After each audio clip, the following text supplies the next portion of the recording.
সেক্ষেত্রে হয়তো ওনাকে ফোন দিয়ে বলবেন যে ইনি আমার কাছে 2 লক্ষ টাকা লেনদেন করছে, এখন 5 লক্ষ টাকা চাচ্ছে।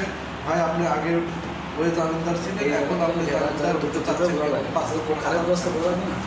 ঠিক আছে, আপনি যদি এখানে বলতে চান তাহলে আমি এই 5 লক্ষ টাকা চাচ্ছি আপনাকে দিব, তাহলে আমি ওই ফাইল করবো না। উনি আমাকে ফাইল করার জন্য আপনাকে বলছে, আমার সাথে কথা বলছি কিনা জানি না, তবে উনি অনুমোদন দিয়েছে, আপনাকে ইয়ে করছে, সমর্থন দিচ্ছে। তাহলে আপনার মতামত দেওয়ার জন্য আমি ফোন দিলাম, বুঝতে পারছেন?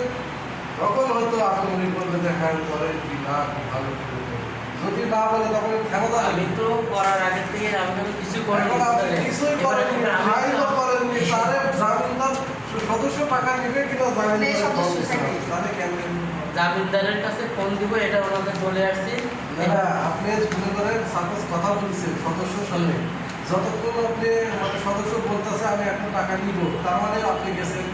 হ্যাঁ, সদস্য যদি বলে আমি আরো 3 মাস পরে টাকা নিব, তাহলে আপনি এখন কথাবার্তা বলে আসে তো জামিনদারের সাথে এই 3 মাস আগে কথা বলার দরকার নাই আছে।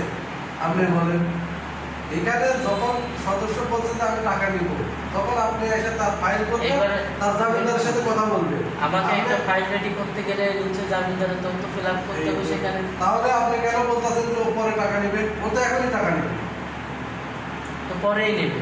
এই তো তারপরে নিবে, তাও ফাইল করতেছেন। ফাইল না করলে ফাইলটা পাস করে এসে পাস হবে, এটা পরে বলে না। এটা ফাইল পাস করা মানে কি? এটা 1 সপ্তাহ 2 সপ্তাহ মানে এই মাসে, এই মাস মানে কি সে টাকা নেবে। ও এবার আমি একটা জিনিস জানি, মনে করেন এই মাসে আমি ফাইল রেডি করলাম, ফাইল পাস হয়ে আসবে, সে 3 মাস পরে কি টাকা নিতে পারবে না? 2 মাস পরে 2 মাসের কাল আবার নতুন করে বিদ্যুৎ দেওয়া হবে। ও তারপরে এই মাসে আমাকে নিতে হবে। হ্যাঁ, আপনি মনে করেন আজকে আপনি ফাইল করতে গেছেন, আপনি ফাইল করছেন, ফাইল পাঠিয়ে দিয়েছে, কোনো কারণে সে নিল না বা আমরা দিলাম না, এই ফাইলটা মনে করেন টাকা দিচ্ছি, সে 1 মাস পরে এসে যদি বলে আমি নিব, আর এমসাল আবার ওটা বিদ্যুৎ করে গেছে, তা সহজ না। 1 মাস খালি ফাইল করে থাকলে ওই ফাইল